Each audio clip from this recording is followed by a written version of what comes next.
దొడ్డోరు ಹೇಳ್ದಂಗೆಲ್ಲ ನಾವು ಕೇಳಬೇಕು. నమ్మదిల్లేనూ నడియాల. ఆప్షనే లేదు మనకి, వేరే దారే లేదు. పెద్దోళ్ళు ఏం చెప్తారు, చిన్నోళ్ళ తినాల. ఏం సార్ చెప్పండి సార్.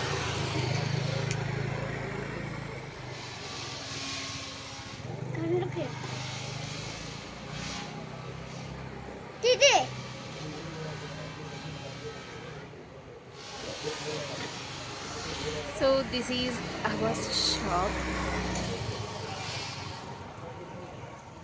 ಸೊ ಯಾರಿಗಾದರೂ ಸಮ್ ಸ್ಯಾರೀಸ್ ಆಗಲಿ ಡ್ರೆಸ್ಸಸ್ ಆಗಲಿ ಇಲ್ಲ some materials, so blouse stitching, so work, so hand work completely. So ಯಾರಿಗಾದರೂ ಬೇಕಾದರೆ ಮಾಡಿಕೊಡ್ತೀವಿ. ಸೊ ವಿತ್ ಕೊರಿಯರು ಮಾಡ್ತೀವಿ. ಸೊ ಯಾರಿಗಾದರೂ ಬೇಕಾದರೆ ಸೊ ನನಗೆ ಟೆಕ್ಸ್ಟ್ ಮಾಡಿದ್ರೆ ನಾನು ಡೀಟೇಲ್ಸ್ ಕಳಿಸ್ಕೊಡ್ತೀನಿ. ಸೊ ನೀವು ನಮಗೆ ಕೊರಿಯರ್ ಮಾಡಿದ್ರೆ ಸೊ ಮತ್ತೆ ನಾವು ರಿಟರ್ನ್ ಕೊರಿಯರ್ ಮಾಡ್ತೀವಿ.